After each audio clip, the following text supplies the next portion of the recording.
question that we're asking is that could Saudi Arabia be on the path to be the next nuclear power in the West Asia?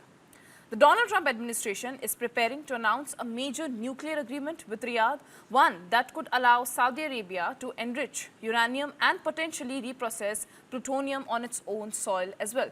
A move that has already triggered alarm in Washington and in Israel as well. The deal would pave the way for broad civilian nuclear cooperation between the United States and Saudi Arabia. But the most controversial provision is this, that Saudi Arabia could eventually be allowed to produce its own nuclear fuel, that means enriching uranium, and potentially reprocessing plutonium as well. The very technologies that can also be used to develop nuclear weapons. Now, the Donald Trump administration is expected to argue that the agreement will bring billions of dollars in investment to the American nuclear industry. Companies such as Westinghouse could be among the biggest beneficiaries of the deal. But critics in Washington fear that the deal could open the door to a dangerous nuclear arms race in the West Asia itself. Saudi Crown Prince Mohammed bin Salman has previously warned that if Iran develops nuclear weapons, Saudi Arabia would follow suit. He said that the kingdom would do so, quote unquote, without a doubt. And that statement is now at the center of the growing controversy. The agreement is being structured as a so-called 1-2-3 agreement.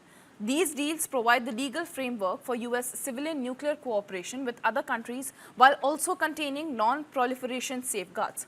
But critics say that the Saudi deal could be far less restrictive than the agreement signed by the United Arab Emirates. The UAE accepted strict international exceptions and voluntarily gave up the right to enrich uranium or reprocess plutonium. That agreement was widely considered the gold standard of nuclear non-proliferation. But Saudi Arabia could receive significantly greater nuclear rights.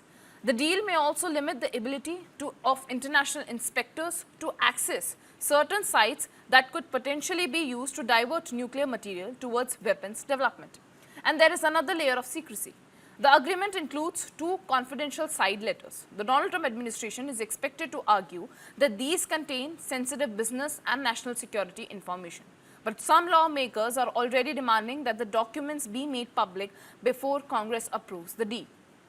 The agreement will now face congressional review, but blocking it could be difficult. A resolution of disapproval would require lawmakers to build a veto-proof majority to override the precedent. And with strong Republican support expected, the deal is likely to move forward. Now, the war with Iran has exposed tensions between Washington and Riyadh. Saudi Arabia has relied on American missile defense systems to protect itself from the Iranian attacks, but the kingdom has also become increasingly wary of the US military actions in the region. For Washington, it means a strategic partnership with a key Gulf power and potentially billions of dollars for the American nuclear industry. But for Riyadh, it could mean access to advanced nuclear technology and the ability to develop its own nuclear fuel cycle.